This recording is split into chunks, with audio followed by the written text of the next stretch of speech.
Okay, this is the July 2026 update on microplastics. We're going to start out just showing you real quick this book here by Anthony J, PhD. He's a lipid biochemist. Real smart guy. This is actually one of the greatest health books ever written. I'd put it in the top 50.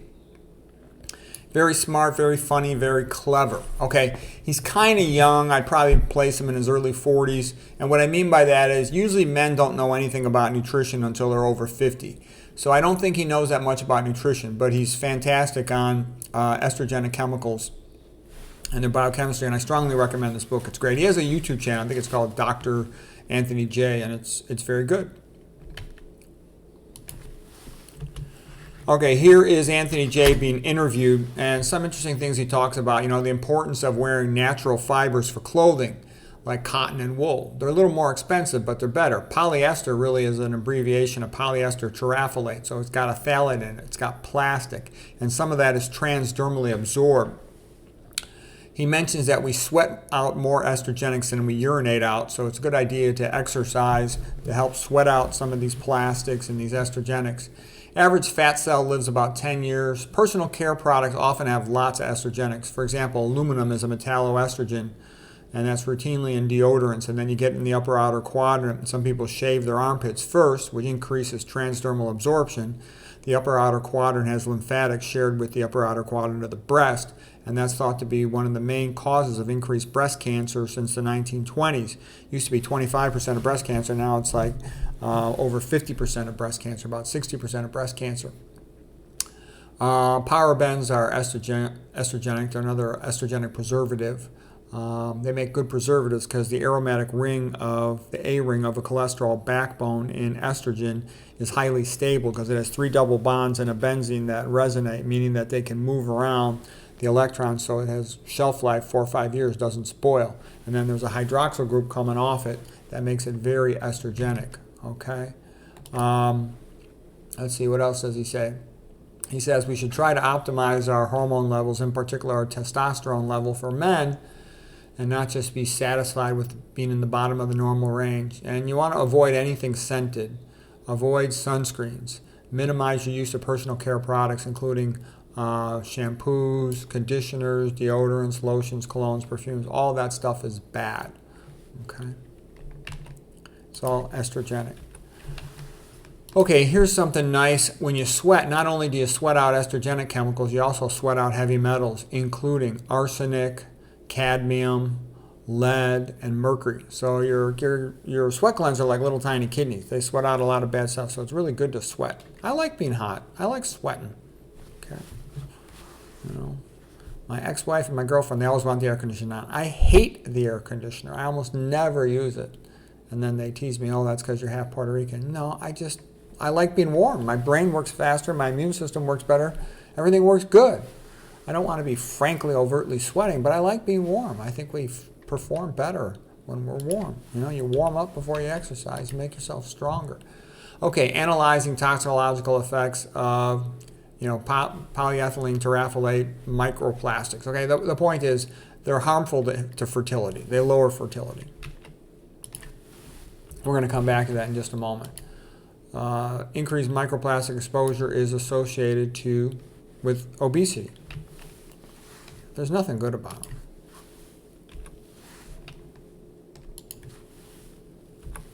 Okay, here's just showing one other Consumer Reports article.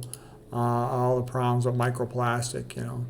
They give estrogenics to cattle to fatten them up. So you eat these meat cattle, you're eating estrogens. Liquid in plastic is especially bad because like the worst is oil in a plastic container because it moves around a lot and it takes up estrogenic plastic from the container.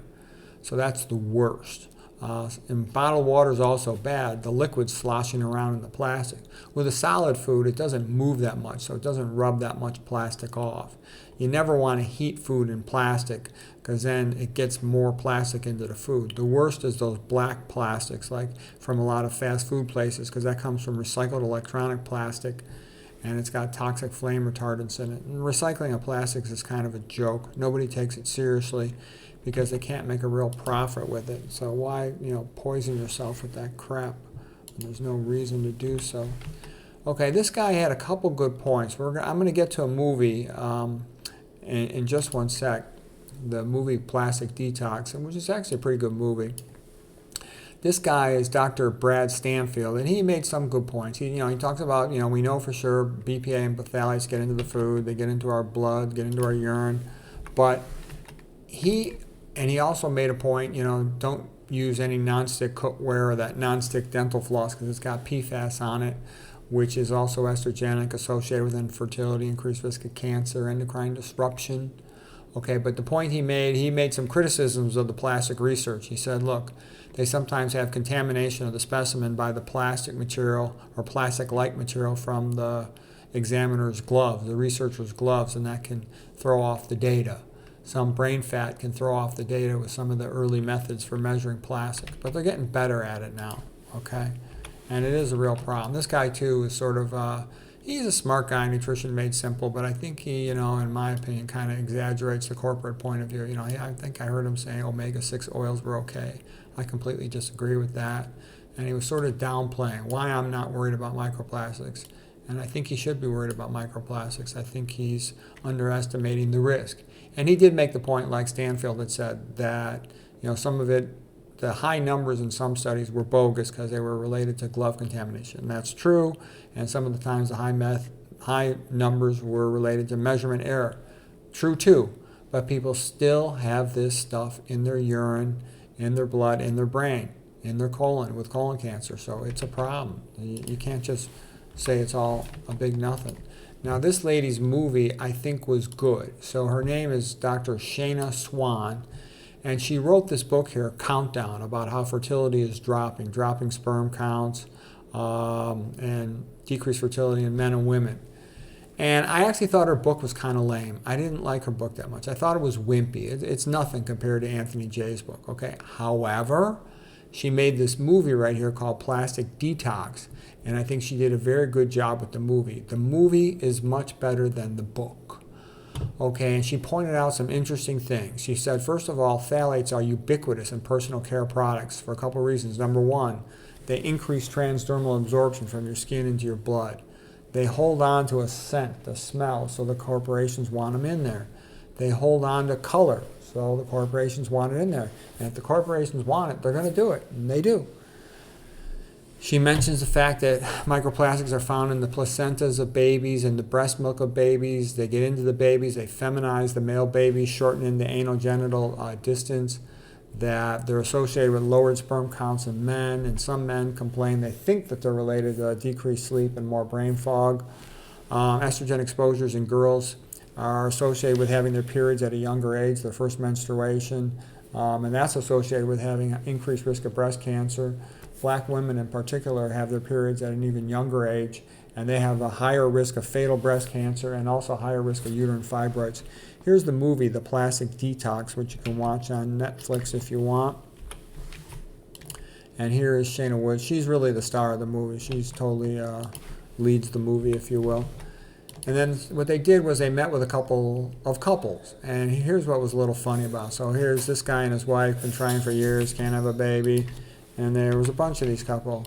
This guy and his wife, trying for years, can't have a baby. Okay. Here's another one. This guy and his wife, trying for years, can't have a baby. But here's what I thought was a little bit funny and a little bit sort of typical degrading, okay? Every single one of these guys, they showed his sperm count and showed he had a below normal sperm count. And it was like, yeah, hey, pal, it's your fault. You're screwing up. The reason you guys can't have a baby is because your sperm count sucks. Probably because you're ingesting all these plastic estrogenic chemicals and you feminized yourself, okay? So it was the guy's fault and he has to sit there eating crow with an embarrassed face, okay? They never say anything about the women. All of these women were fat slobs, okay? Look at this lady. She's a big fatso, okay? And then look at her. She's got all these tattoos up and down her arms, okay? To me, when I see a woman with tattoos, that means she might be a feminist. Giant red flag, stay away from her. Number two, it means that she probably was very promiscuous. Okay, and if she's very promiscuous, there's a very high risk that she had venereal disease one or more times and could easily have sclerosed scarred off her fallopian tubes. Okay, so the infertility problem could be her fault, but they just blame it on all the guys. It's like a woman never has to take accountability, no matter what she does. The guy has to take accountability. The most microscopic mistake or sin, he's accountable. But she, for being a big fat slob with a bunch of tattoos, doesn't have to take any accountability. And that's kind of how the modern world is, which is part of why the modern world is so messed up. Okay, anyways, what happened? They went on a plastic avoidance. They used all glass containers. They didn't ever heat anything in plastic. They avoided plastics and estrogenics to the extent they could. And what happened? Well, a couple points too. It takes about 7 days to clear out the colon, to get all the toxic chemicals from whatever bad food you ate out of the colon. It takes about 70 days to make a new sperm. So you're not going to regenerate your sperm in just 2 months. That's 60 days. You're going to have to take, 4 or 6 or more months to really get sperm counts back up. You also should filter your water, improve your diet. To optimize your body weight, that's probably going to take, about 7 months. So that's the rule of sevens. I just made it up, but it works. We already talked, here's one of the papers about having increased microplastics in the wall of the colon in patients with colon cancer, in the brain in demented patients.